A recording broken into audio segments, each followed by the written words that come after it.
Bismillahirrahmanirrahim. Assalamualaikum.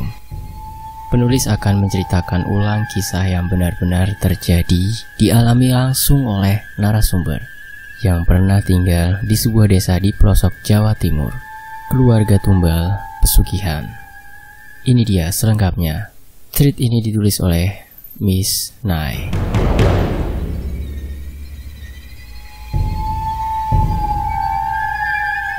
Perasaanku selalu sedih bercampur takut ketika mengingat kembali kejadian tragis yang menimpa keluargaku tahun sekitar 2008 lalu. Cerita ini kubagikan bukan untuk menakut-nakuti, hanya sekedar peringatan untuk kita semua. Jangan pernah sekali-kali meminta pertolongan kepada jin dalam hal apapun. Kamu bukan Jun, dan jin jelas tak selucu Om Jin. Ini bukan sinetron Jin dan Jun. Cerita bermula saat aku dan keluargaku terpaksa pindah dari Pulau Jawa ke Sulawesi. Ini karena usaha bapakku bangkrut. Kami terpaksa mengikuti saran salah satu kerabat ibuku yang ada di kota kecil di Sulawesi untuk pindah. Di tempat baru ini kami menempati salah satu rumah milik teman kerabat ibuku. Kami tak perlu membayar, cukup merawat rumahnya saja. Dengan bantuan teman-teman ayah di Surabaya, ayahku mencoba peruntungan baru dengan membuka warung di pinggiran kota besar di Sulawesi. Ya, kenapa nggak minjem uang di bank aja buat modal, biar bisa bikin usaha yang lebih besar? Tanyaku saat kami mencari ruko untuk disewa. Uang bank itu riba, nanti usahanya ndak berkah. Lagi pula apa yang bisa dibuat jaminan? Jawab ayahku sedikit ngegas. Aku sendiri sebenarnya sangat keberatan saat keluargaku memutuskan pindah. Tapi mengetahui ayahku sudah kepalang pontang-panting mengurusi kami, aku tidak pernah berani berbicara secara langsung soal ketidaksetujuanku. Aku sudah cukup nyaman dengan kota es. Di sana semuanya ada. Lalu tiba-tiba harus pergi begitu saja. Ini jelas membuatku sedikit tak nyaman. Tapi semua masih bisa kutahan. Apalagi setelah melihat kedua kakakku yang bertekad pindah kuliah juga. Anggota keluargaku ada 5, termasuk aku. Ada ayah, ibu, kakak perempuanku yang paling tua, kakakku yang nomor 2 yang saat ini duduk di kelas 11 SMA, dan aku yang masih kelas 6 SD. Jarak tempuh dari rumah ke ruko yang disewa ayahku untuk membuka warung cukup jauh. Kata ayah sih biar dekat dengan kota P. Sedangkan tempat tinggal kami emang cukup jauh dari keramaian. Membantu kedua orang tuaku mempersiapkan warung jadi kebiasaan baru kami sekeluarga. Di masa-masa ini, aku benar-benar merasakan keluarga kami semakin dekat. Tapi tanpa aku sadari, orang tuaku menyembunyikan rahasia besar dari kami bertiga. Pak, nanti harus bantu-bantu di warung ya. Hari ini sekolah cuma setengah hari, karena guru-guru pada rapat semua, ujarku di suatu pagi. Iya, ndak apa-apa, bantu-bantu di warung, jawab ayahku. Tak sampai jam 11 siang, kegiatan belajar mengajar diliburkan dengan alasan rapat. Dari sekolah, warung ayahku bisa dijangkau dengan naik ojek. Ini bisa memakan waktu lebih dari 1 jam. Tapi sesampainya di warung, buak! Suara keras menyambut kedatanganku. Pokoknya aku mau balik ke es! Terdengar suara teriakan dari dalam warung. Tak berselang lama, kakak perempuanku keluar sambil memegangi pipinya yang merah. Aku langsung lari ke dalam warung. Kulihat ibuku menangis di salah satu bangku panjang warung. Sementara ayahku terdiam di belakang kaca etalase lauk warung. Ibu yang melihat langsung meraih tanganku. Ia memelukku erat-erat, seakan aku mau pergi. Ada apa, Bu? Tanyaku. Ibuku hanya menjawab pertanyaanku dengan tangisnya. Aku melihat ayahku memegangi kepalanya sambil beberapa kali mengumpat. Kenapa, Bu? Aku mencoba lagi bertanya pada ibuku. Mbakmu pengen balik nang Surabaya, saut ayahku. Sementara ibuku masih diam, sambil terus menyeka air matanya. Arif ngerti kan, ayah baru mau mulai usaha. Usaha ayah di M, bangkrut. Mulai lagi dari nol, itu ndak gampang nak, ujar ayah lagi. Aku melihat ayah memegangi tangannya. Tak lama, beliau menangis sambil mengumpat pada dirinya sendiri. Di warung kami hanya ada kami bertiga, tanpa ada pembeli satupun sedari tadi. Warung sesepi ini adalah hal biasa semenjak ayahku membuka usaha warung, dan itu sejak 2 bulan lalu. Tiba-tiba ayahku bangun dari tempat duduknya, menghampiri ibu, berbisik kepadanya, lalu pergi tanpa sedikit pun melihatku. Ayahku kembali terlambat hari itu, namun kepulangannya petang itu benar-benar mengubah keluarga kami. Aku ingat betul, ketika aku menyambut ayahku di depan pintu dengan riang, ibuku seperti ragu untuk menyambut.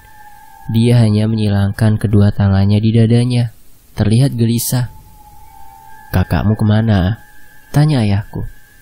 "Di kamar ya, jangan marahi kakak ya," pintaku pelan. Ayahku menjawabnya dengan senyum, untuk kemudian berjalan menuju kamar. Ibu lantas menyuruhku tidur. Aku yang waktu itu masih bocah pun tahu wajah ibu benar-benar seperti orang yang kebingungan. Sayangnya, aku tak berani bertanya. Semenjak malam itu, semuanya seolah menjadi mudah. Warung keluarga kami tiap harinya ibarat dari pertama bioskop memutar film box office. Hampir tak pernah sepi pembeli. Terpaksa aku dan saudariku harus ikut membantu jaga warung. Sekitar 4 bulan berlalu semenjak kami menjalankan warung. Ayahku memutuskan membuka cabang baru yang berada di pusat kota, sekaligus merekrut karyawan dengan jumlah yang tak sedikit.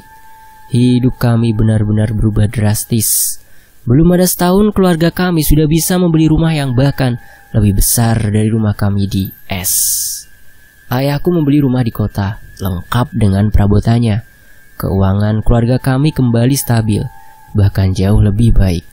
Aku bahkan tak perlu lagi naik ojek pangkalan untuk berangkat ke sekolah. Mobil yang terparkir di rumah ada 3, belum termasuk mobil operasional restoran. Di tahun 2009, keluarga kami sudah memiliki 3 restoran besar dengan karyawan yang jumlahnya ratusan. Kakak perempuanku juga tak lagi merengek-rengek minta kembali ke kota S. Sampai pada suatu hari, akhirnya aku tahu sebuah rahasia. Saat itu, aku dan 3 temanku sengaja berkunjung ke warung ayahku. Bangunan warung yang dulu hanya bisa memuat 7 hingga 9 orang. Tapi menurut salah satu temanku, ia melihat hal ganjil pada salah satu karyawan restoran kami. "Hei, itu karyawan ayahmu kan?" tanyanya sambil menunjuk salah satu karyawan perempuan. Aku mengangguk.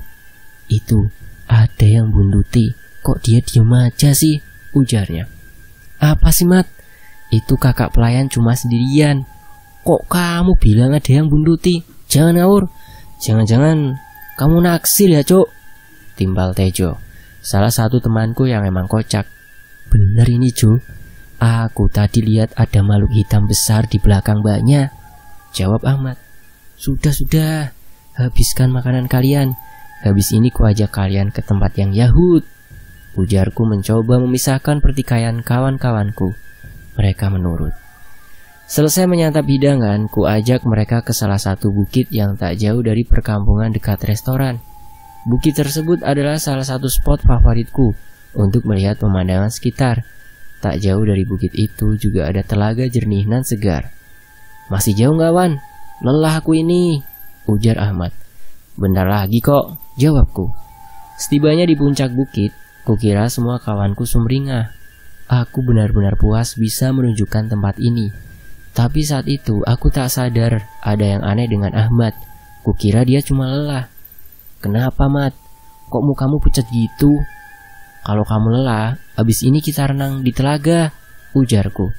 Ahmad tak merespon, malah menatapku kosong. Ketika kami berjalan menuju telaga, Ahmad menarik lenganku. Aku melihat mukanya yang benar-benar ketakutan. Temanku yang satu ini emang dikenal cukup peka dengan hal-hal gaib. "Wan, makhluk hitam besar yang tadi kulihat di restoran sekarang lagi lihat kita dari telaga," bisik Ahmad. Aku nggak lihat apapun, jawabku sambil melihat telaga dari kejauhan. Sementara dua kawanku yang lain sudah lari dan melepas bajunya. Ayo aku renang dulu ya, ujar Tejo. Aku mencoba tak menggubris apa yang dikatakan Ahmad dan langsung ikut jebur. Ketika aku, Tejo dan Budi asyik berenang, Ahmad hanya melihat kami dari pinggiran telaga. Kamu kenapa, Mat? Teriak Budi. Ahmad hanya diam dari kejauhan. Setelah hampir setengah jam berenang, aku memutuskan untuk mentas. Tak lama kemudian, Tejo juga ikut mentas di sisi telaga. Tapi ada yang ganjil. Tejo melambaikan kedua tangannya padaku dan Ahmad tanpa bersuara. Kami langsung berlari mendekatinya. Ono opo jing? Tanyaku. Tejo masih terdiam. Ia menggigil sambil memeluk kedua kakinya. Ahmad mendekat dan berbisik ke Tejo. Setelah itu Tejo menangis jadi-jadinya dan berteriak. Budi, Mat. Tadi aku mendengar Budi minta tolong. Kukira dia kram. Mau kubawa ke pinggir telaga. Tapi ketika aku tarik tubuhnya kok ia berat banget. Tubuhku ikut ditarik ke dalam telaga. Sampai akhirnya aku kehabisan nafas. Dan kulepaskan si Budi. Aku takut, Mat. Jelas Tejo.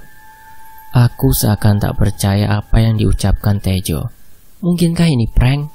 Tapi melihat Tejo yang biasanya kocak jadi ketakutan seperti ini, jelas memunculkan banyak pertanyaan dalam benakku. Lalu, di manakah si Budi berada?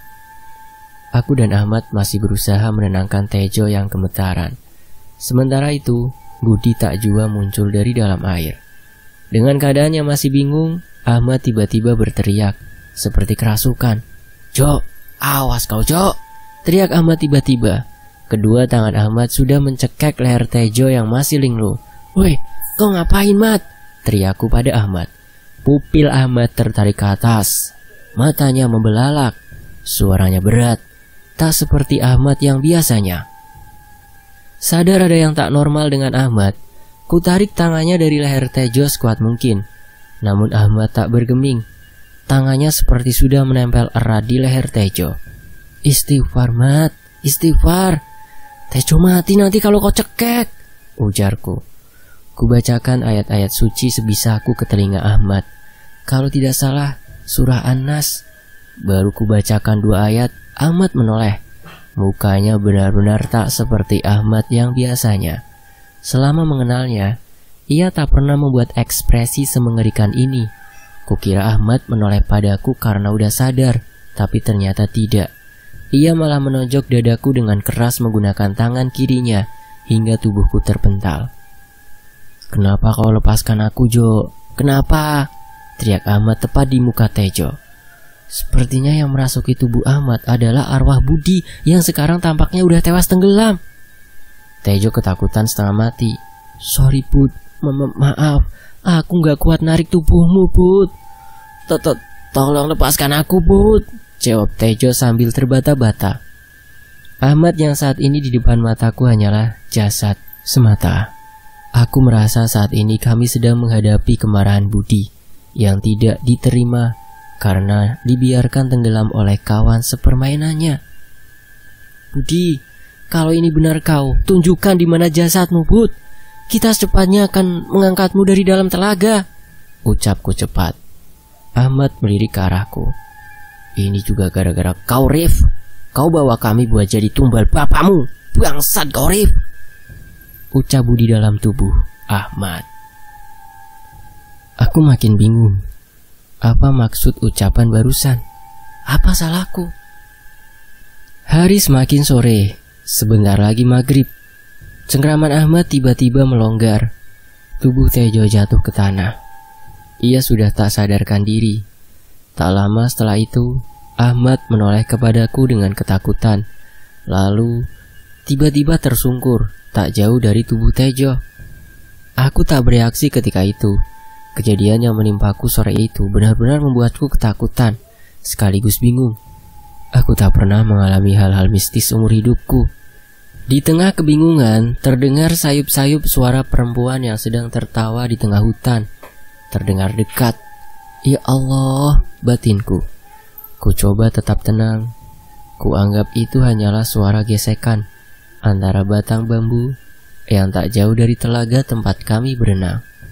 Surup menjelang malam, satu temanku tak ada yang tahu di mana rimbanya. Entah tenggelam, entah dimakan setan. Jasadnya bahkan tak mau muncul ke permukaan.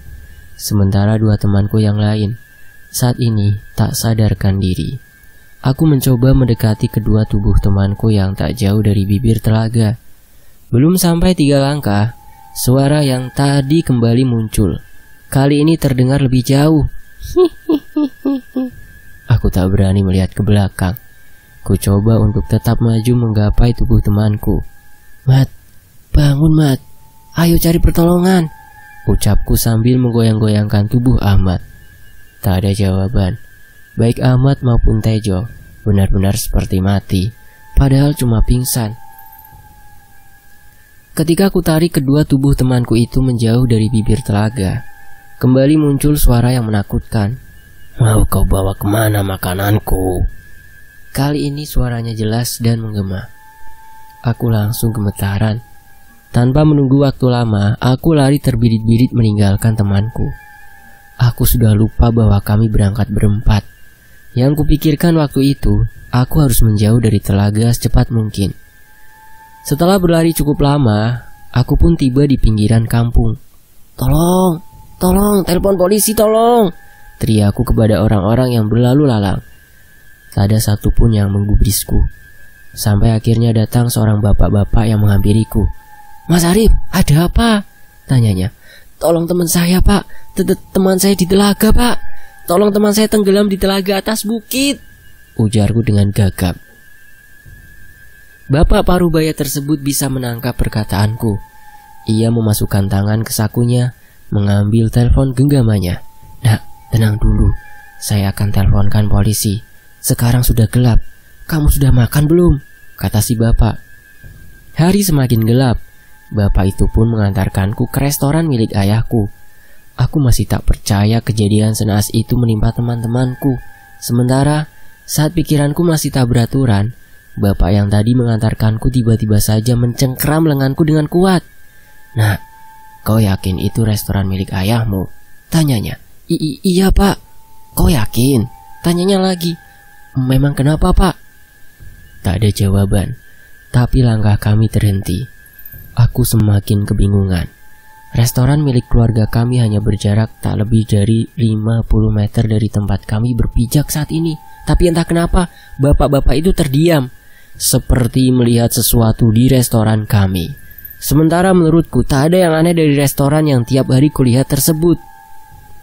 "Kita tunggu polisi di sana saja," ujar bapak tersebut sambil menunjuk ke salah satu pos polisi kosong.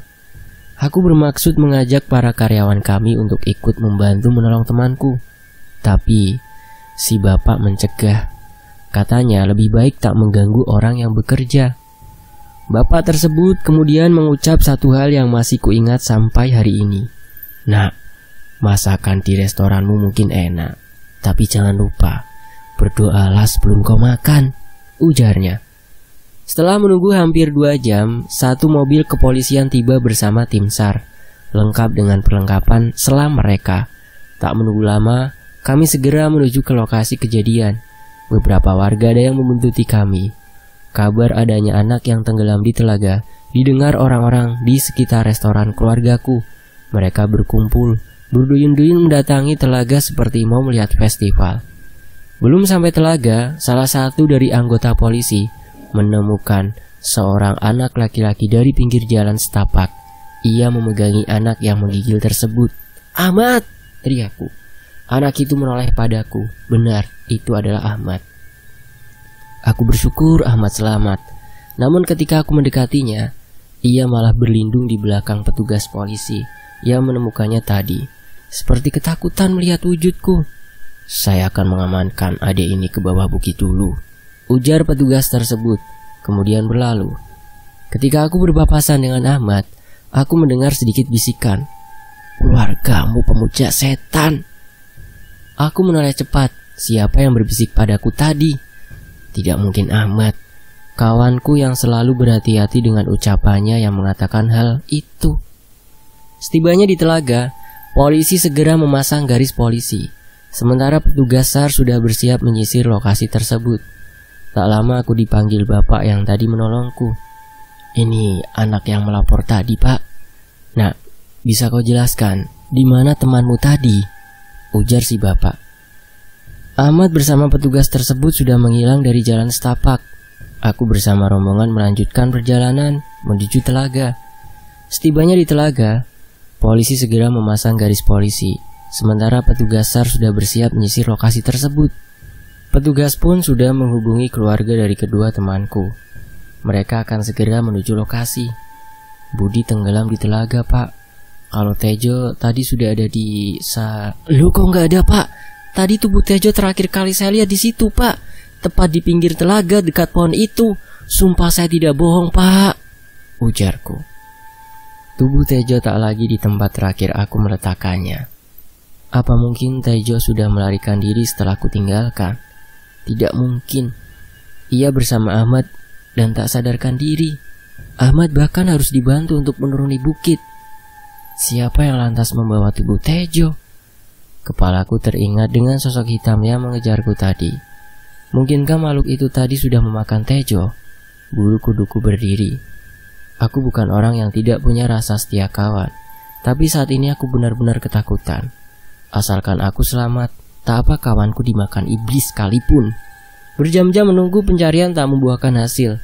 Polisi menyisir di darat di sekitar telaga. Sementara ada 4 orang tim SAR yang menyelam mencari keberadaan Budi. Waktu sudah menjelang jam 11 malam. Para petugas mulai berputus asa karena tak segera menemukan titik terang. Kakak Budi tiba di lokasi bersama dengan ayah Tejo. Setelah berbincang dengan petugas, mereka melirikku, kemudian melengos begitu aja. Ayah Tejo membawa seekor ayam hitam legam, seekor ayam cemani. Ia mendekati telaga. Aku melihatnya dari belakang. Ia berkomat kamit di bibir telaga, tepat di mana aku terakhir kali melihat jasad Tejo sebelum kabur.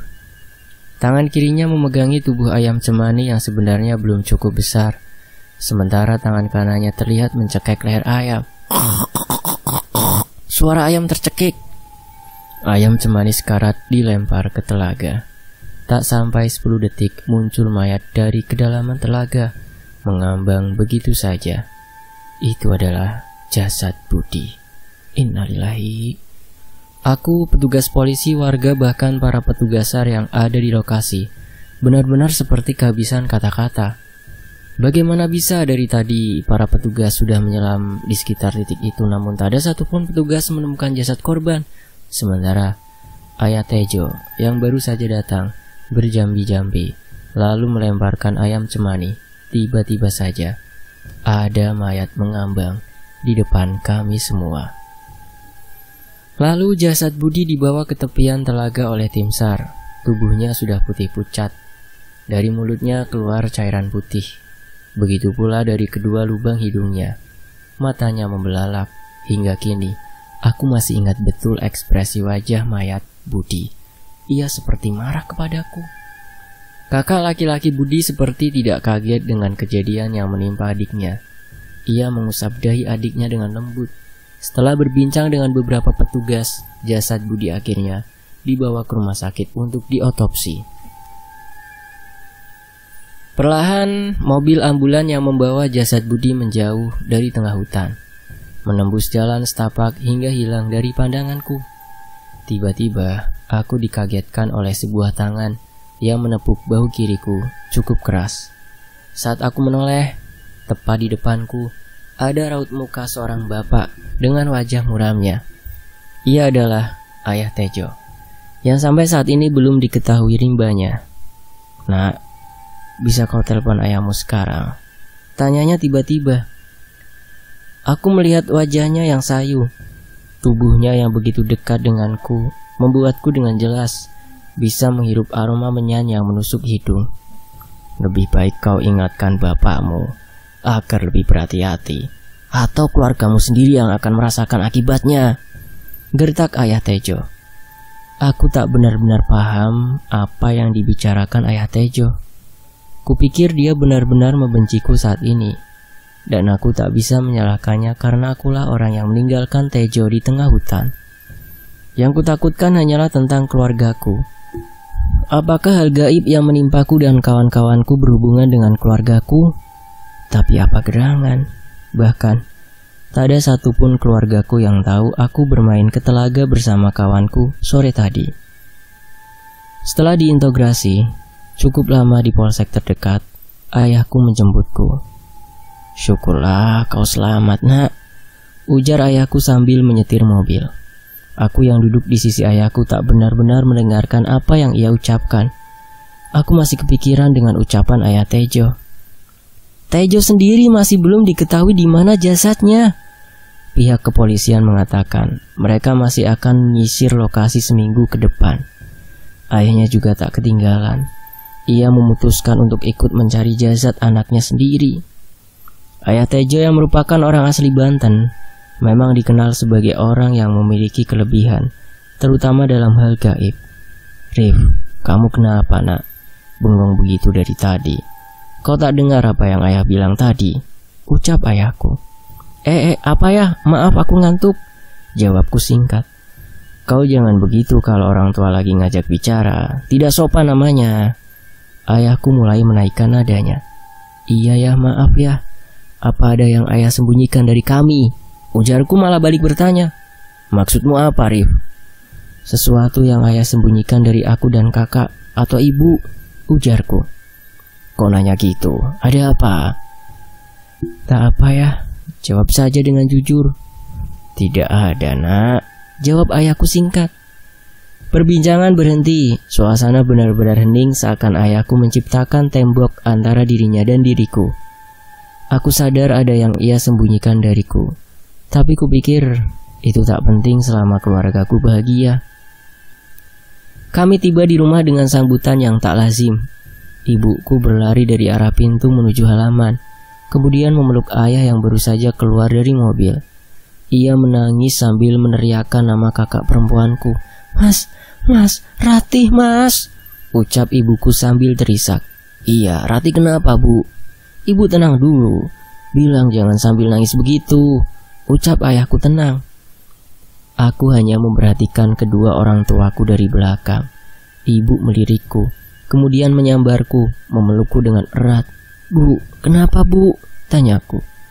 "Maafkan ayah ibumu yang berdosa ini, nak," jawab ibuku. Jawaban yang sebenarnya sudah menunjukkan ada yang tidak beres dengan keluarga kami. "Sudah, jelaskan dengan singkat, Ratih, kenapa?" bentak ayahku sambil menarik lengan ibuku. Hampir saja aku terjatuh karena ikut tertarik. "Ratih sudah tiada, Mas. Tubuhnya di dekat pintu belakang rumah, di pagar," ucap ibuku sambil terisak. "Hah? Di pagar? Apakah ibuku sedang bercanda?" "Rani di mana? Belum pulang?" tanya bapakku. Ibuku mengangguk cepat. Kami bertiga segera bergegas menuju ke pekarangan belakang rumah. Ayahku tiba-tiba ambruk sambil terkaget. Ibuku kembali menangis, semakin menjadi-jadi. Waktu mungkin sudah lewat tengah malam. 3 ujung pagar berkarat menancap di leher, dada dan perut. Mulutnya terkoyak hingga ke pipi kirinya. Aku seperti melihat adegan dalam film Saw, namun bedanya kali ini aku melihat adegan nyata. Ibuku sudah seperti kesurupan, namun aku seperti mulai menikmati pemandangan menyeramkan yang ada di hadapanku. Ketika kami semua masih syok, jari-jari di tangan kiri saudariku bergerak-gerak. Kulihat betul mimik mukanya yang tersenyum, kemudian tertawa dengan lucu. "Hehehehe, ibuku pingsan, ayahku ketakutan, sementara aku tersenyum kegirangan. Mendadak aku menjadi liar. Aku seperti kehilangan kontrol tubuhku sendiri." Aku berusaha berteriak, namun kerongkonganku seperti bukan milikku lagi. Kesadaranku mulai menipis. Sementara malam kian hening, semuanya menjadi gelap. Lalu entah datang dari mana, tiba-tiba terdengar suara tanpa wujud, menjerit-jerit. Aku yakin itu suara seorang perempuan. Ia terus menjerit, ketakutan. Matanya menengadah ke atas. Tepat di depannya, sesosok hitam seolah siap menyantapnya kapanpun. Beberapa saat kemudian, perempuan itu terbaring lunglai.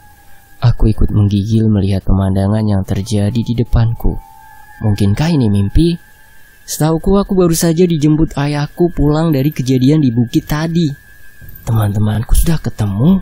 Oh iya, kakak perempuanku sedang sekarat menancap di pagar. Bagaimana keadaannya? Sementara aku bertanya-tanya, tiba-tiba sesuatu menggelinding hingga menyentuh kaki kiriku. Sebuah kepala.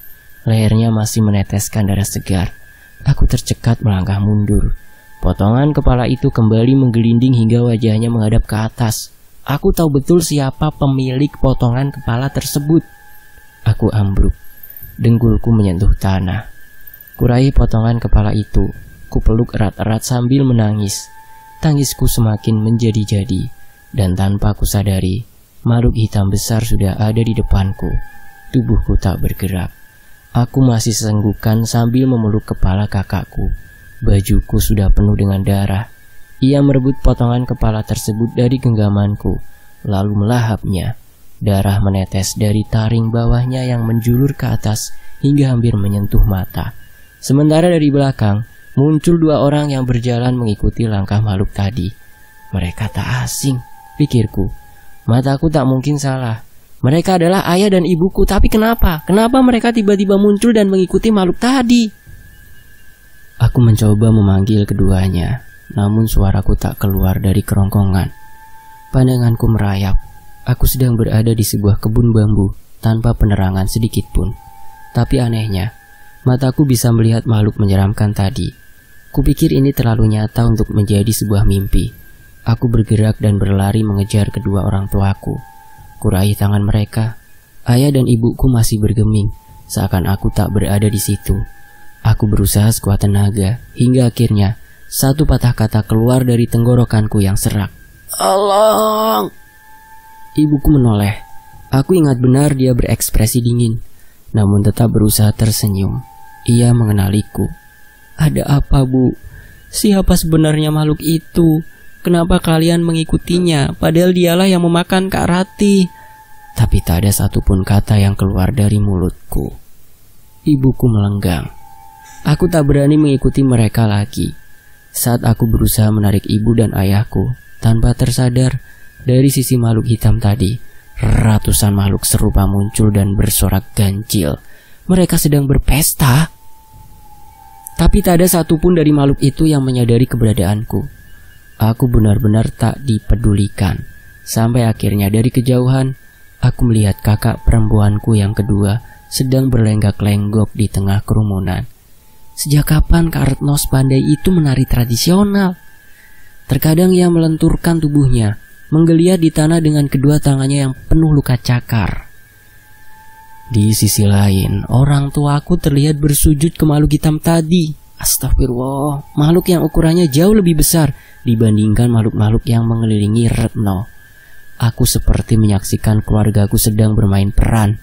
Tanpa sadar, aku berlari mendekati orang tuaku. Berlari, tapi sama sekali aku tak mendekati mereka seinci pun. Suasana kembali gelap. "Nak, sadar nak." Suara laki-laki menyadarkanku. Orang tersebut adalah ayah Tejo. "Pak, di mana ibu saya, Pak?" ujarku. Ia terdiam, kemudian mengusap dahiku yang berkeringat. "Kadang manusia memang bisa khilaf.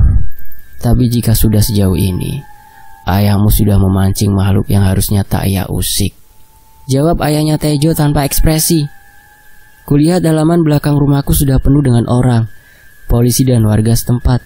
Suasana halaman belakang rumahku tiba-tiba menjadi tenang, dingin, hening, sekaligus ganjil. Beberapa jam berlalu, masih hening, hingga suara tangisan itu muncul entah dari mana. Beberapa polisi datang membawa kantong jenazah lengkap dengan keranda beroda, 3 kantong jenazah, 1 kain kafan sisanya. Ranjang jenazah kemudian melintas di hadapanku. Suara rodanya berdecit-decit bagai jeritan tertahan. Selintas, kafan yang menutupi jasad itu tersingkap diterpa angin. Dari balik kain yang tersingkap itu, sepasang mata mendelik menatapku. Seketika itu aku terdiam. Ibuku tak pernah menatapku dengan ekspresi semenyeramkan itu. Dan kisah ini selesai.